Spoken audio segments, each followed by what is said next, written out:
नमस्कार। आज आप लोगों के लिए एल्डिहाइड कीटोन तथा कार्बोक्सिलिक अम्ल चैप्टर का तीसरा पार्ट लेकर के आए हैं, जिसमें एल्डिहाइड कीटोन के भौतिक और रासायनिक गुण, फिजिकल एंड केमिकल प्रॉपर्टीज के बारे में डिस्कस करेंगे। ठीक है। और आप लोग इससे पहले जो हमने 2 वीडियो दिए थे, काफ़ी पहले भी दिए थे, उसको रिपीट हमने किया था, क्योंकि एल्डिहाइड कीटोन चैप्टर्स जैसे स्टार्ट हुआ तो कल हमने जो 2 वीडियो दिया था उसको जरूर पढ़िएगा, कि उसमें हम एल्डिहाइड और कीटोन बनाने की विधियों के बारे में चर्चा की थी। अगर आप लोग उस एल्डिहाइड कीटोन नहीं पहचान पाएंगे तो उसके फिजिकल केमिकल प्रॉपर्टी पढ़ाना बेकार हो जाएगा। तो उस वीडियो को आप लोग बार बार देखिए, उसको समझिए, फिर आप अपने कॉपी पे उतारिए उसको। ठीक है।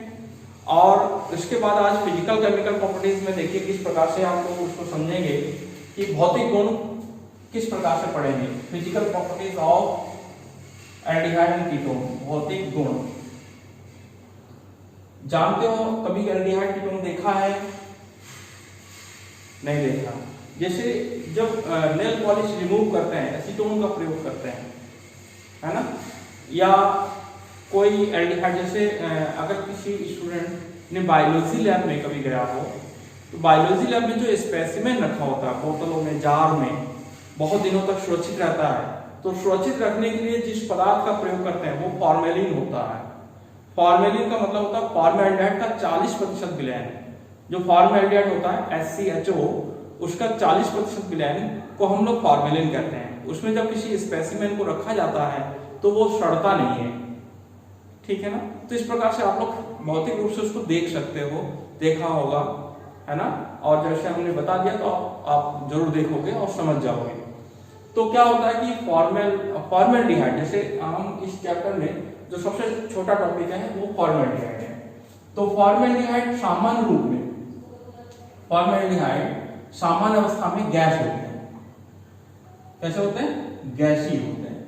और 1 से लेकर 3 कार्बन तक, है ना, या 3 नहीं 2 तक, यानी कि फॉर्मेल्डिहाइड और एसिटाल्डिहाइड, SCHO और CH3CHO, ये जो है गैसीय होते हैं। कैसे होते हैं? गैसीय। और C3 से C8 तक ये द्रव अवस्था में होते हैं। कैसे होते हैं? द्रव अवस्था में। और C9 से ऊपर वाले वो ठोस अवस्था में होते हैं। तो इस तरीके से हम लोग भौतिक अवस्था, भौतिक गुण में सबसे पहले हम भौतिक अवस्था देख सकते हैं, फिजिकल स्टेट क्या होते हैं। तो इस बात को अगर ध्यान रखोगे, भौतिक अवस्था। फिर आते हैं इसके ऑर्डर, स्मेल।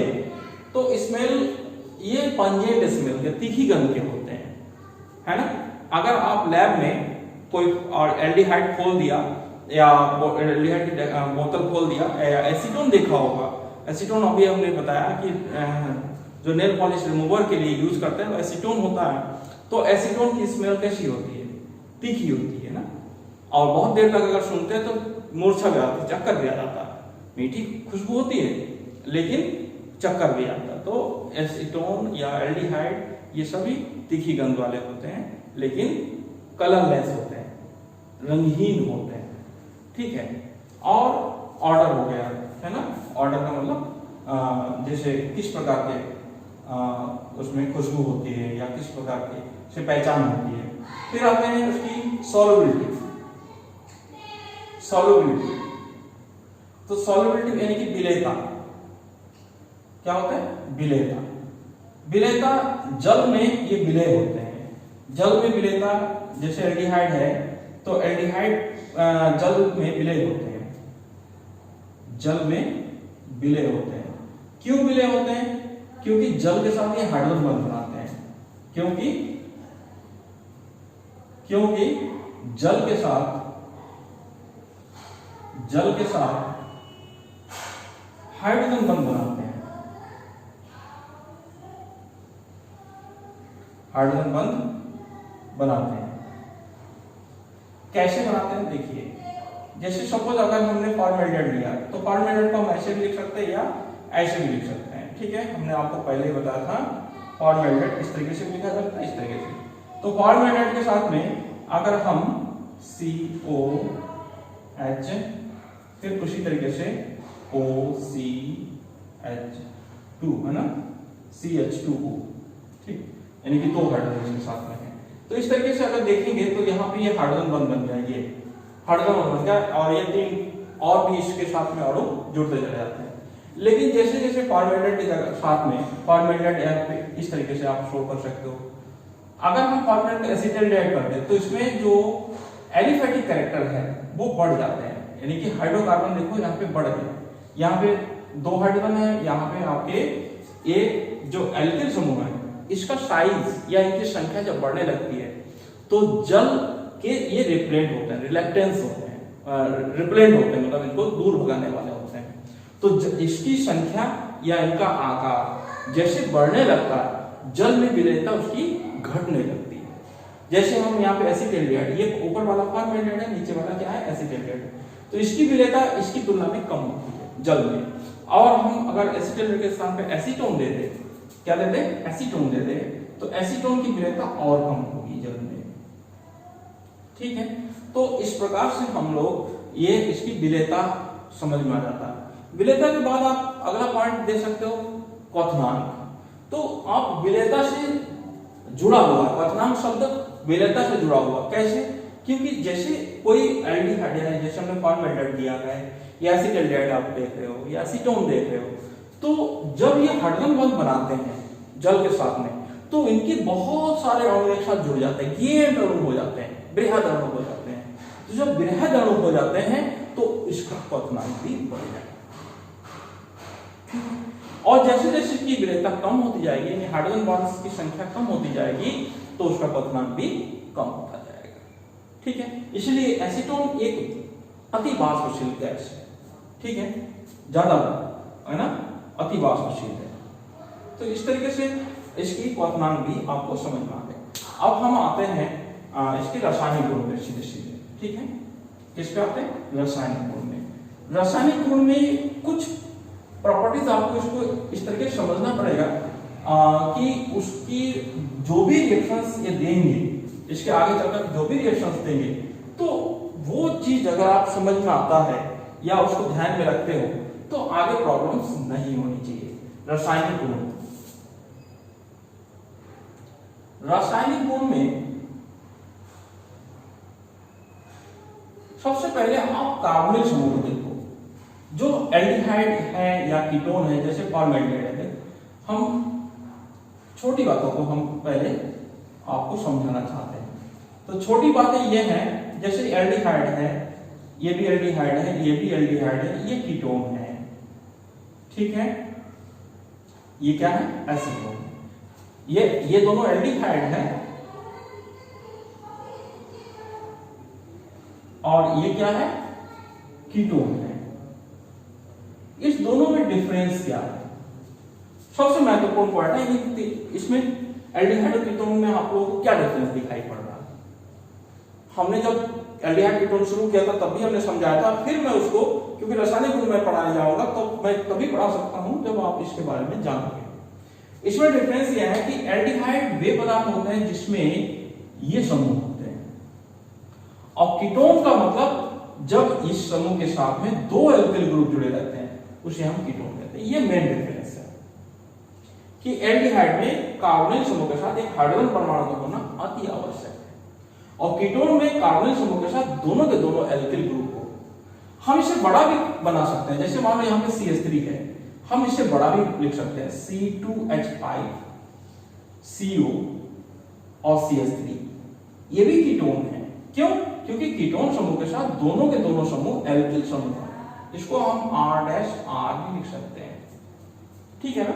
तो इसमें हम एल्डिहाइड और कीटोन में डिफरेंशिएट जब करते हैं तो सबसे बड़ा डिफरेंस इसमें यह होता है कि जो कार्बोनिल समूह होते हैं उसके साथ में जब हाइड्रोजन परमाणु जुड़ा रहेगा तो उसे हम एल्डिहाइड कहेंगे, और जब कार्बोनिल समूह के साथ दोनों के दोनों एल्किल समूह जुड़े रहते हैं तो उसको हम कीटोन कहेंगे। अब दोनों की प्रॉपर्टीज में क्या डिफरेंस आता है, क्यों आता है, उसको पहले समझेंगे। इसमें पोलर नेचर पाया जाता है।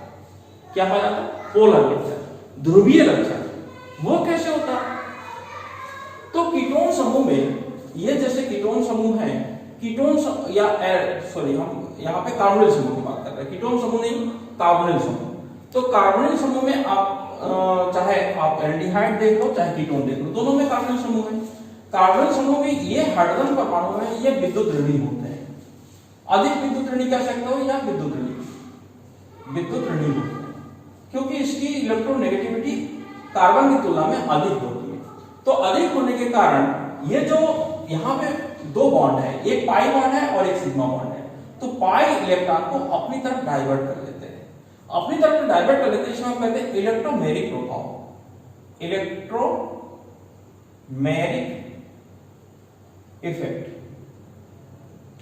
इलेक्ट्रोमैग्नेटिक इफेक्ट की वजह से इस पे किस प्रकार का चार्ज डेवलप हो जाएगा, एक बॉन्ड टूट गया है ना, इस प्रकार का था, इसके ऊपर पार्शियल नेगेटिव सॉरी पॉजिटिव और इसके ऊपर पार्शियल नेगेटिव, इस प्रकार का ध्रुवीय लक्षण, इसे क्या कहते हैं ध्रुवीय लक्षण, पोलर नेचर,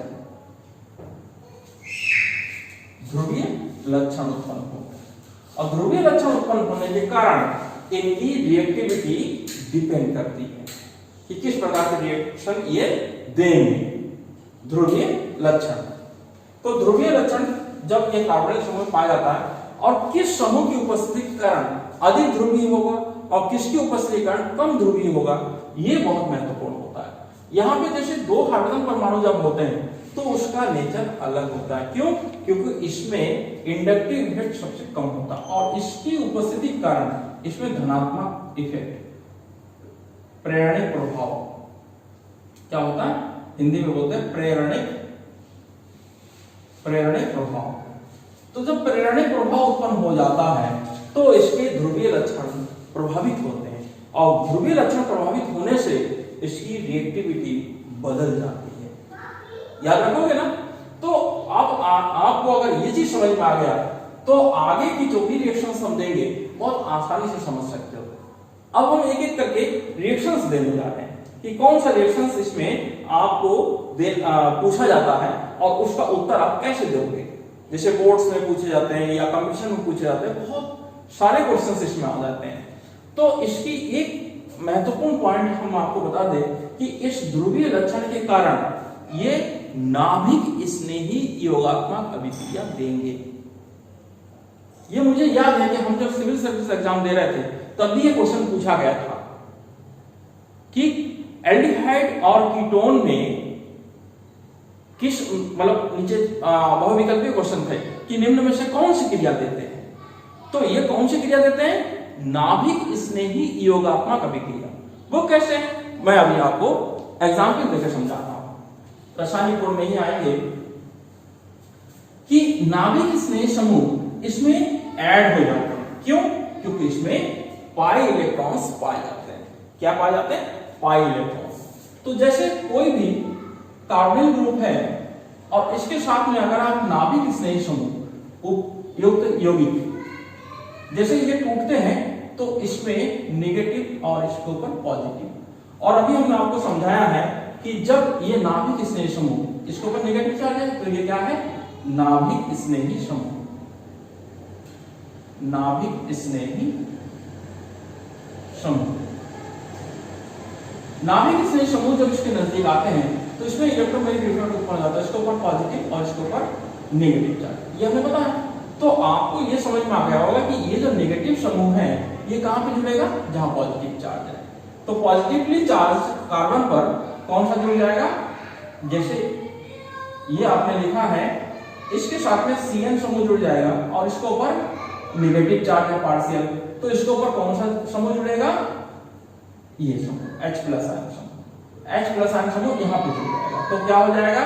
C के साथ में Cn और O के साथ में OH, H इस तरीके से जुड़ जाएगा और इसका नाम होगा साइनोहाइड्रीन। साइनोहाइड्रीन। अब जैसे हमने कॉमन एग्जांपल दिया, ये समूह आपके एल्डिहाइड में भी हो सकते हैं और कीटोन में भी हो सकते हैं। अब देखिए, जब कीटोन के साथ रिएक्शन देंगे या एल्डिहाइड के साथ रिएक्शन देंगे तो उसका नाम किस प्रकार से बदल जाएगा। जैसे मान लो एल्डिहाइड में आप फॉर्मेल्डिहाइड देते हो, तो फॉर्मेल्डिहाइड के जब रिएक्शन देते हो हाइड्रोजन साइनाइड के साथ देते हो तो हाइड्रोजन साइनाइड के साथ ये क्रिया करके क्या बनाएगा? Formaldehyde cyanohydrin. इस तरीके से आप बनाओगे। ये जो बॉन्ड है ये इस तरीके से तोड़ दोगे, तोड़ने पर ये H इसके साथ में वो है, इसके साथ में H हो जाएगा, इसमें इसका नाम हो जाएगा फॉर्मेल्डिहाइड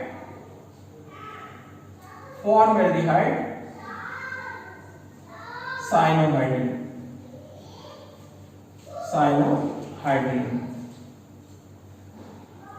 अगर आप कीटोन के साथ देना चाहते हो इस प्रकार का रिएक्शन, तो देखिए कीटोन किस प्रकार का यौगिक है, ये कीटोन है। अब कीटोन के साथ में भी ये रिएक्शन देता है, हाइड्रोजन साइनाइड क्रिया करके क्या बनाएगा, एसीटोन। कौन सा कीटोन लिया हमने, एसीटोन लिया। ये तो पहले का समूह है, ये बॉन्ड टूट गया है, इसके साथ में H है और इसके साथ में C है, तो एसीटोन साइनोहाइड्रिन, एसीटोन साइनोहाइड्रिन,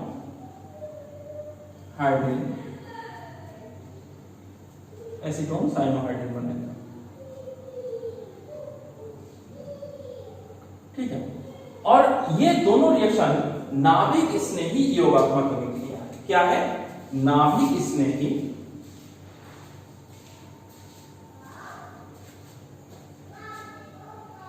योगात्मक अभिक्रिया। नाभिक स्नेही योगात्मक अभिक्रिया क्यों हुआ, कोई बताएगा? नाभिक स्नेही योगात्मक अभिक्रिया का मतलब यह हुआ कि इसमें जो नाभिक स्नेही समूह है, ये नाभिक स्नेही समूह इस डबल बॉन्ड पे योग कर गया, जुड़ गया। देखो इसमें कोई चीज निकला है, नहीं निकला, दोनों ये समूह इसमें जुड़ गया है, और जो डबल बॉन्ड है वो सिंगल बॉन्ड में बदल गया। इसकी पहचान क्या होती है, योगात्मक अभिक्रिया की पहचान होती है कि द्विबंध एकल बंध में बदल जाते हैं, एकल बंध में बदल जाते हैं। ठीक है, यानी कि असंतृप्त है और ये संतृप्त हो गया। क्या हो गया, असंतृप्त से संतृप्त, असंतृप्त से संतृप्त बन गया। ठीक है, असंतृप्त संतृप्त का मतलब जिसमें सिंगल बॉन्ड होते हैं वो संतृप्त होते हैं, और जिसमें डबल बॉन्ड होते हैं वो असंतृप्त होते हैं। तो असंतृप्त यौगिक से संतृप्त यौगिक बनने की क्रिया को हम क्या कहते हैं, योगात्मक अभिक्रिया। नाभिक स्नेही समूह इसमें जुड़ा है, इसलिए इसको नाभिक स्नेही योगात्मक अभिक्रिया कहते हैं।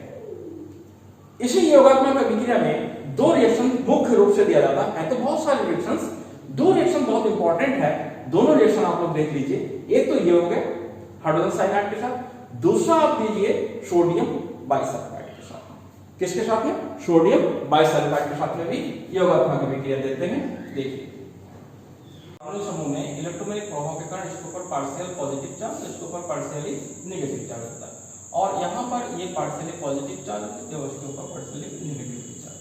तो अगर आप इसको जोड़ेंगे तो किस प्रकार से जोड़ेंगे, देखिए बहुत आसान तरीका है।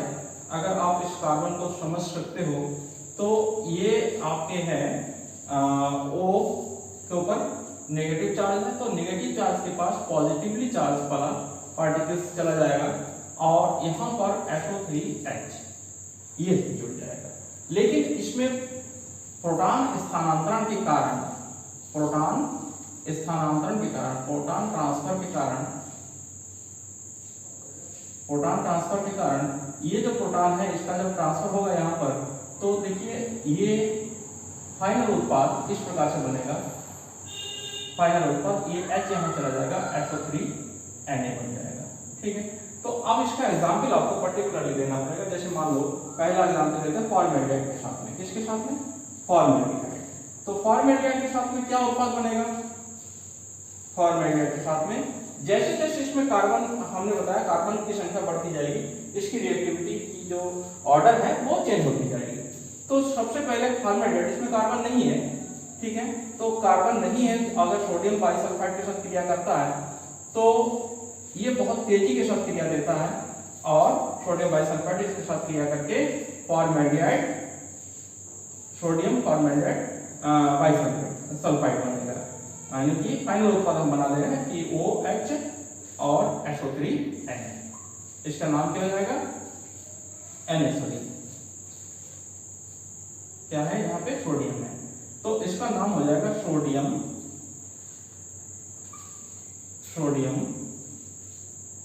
फॉर्मेल्डिहाइड बाइसल्फाइड, यौगिक सोडियम फॉर्मेल्डिहाइड बाइसल्फाइड यौगिक, बाइसल्फाइड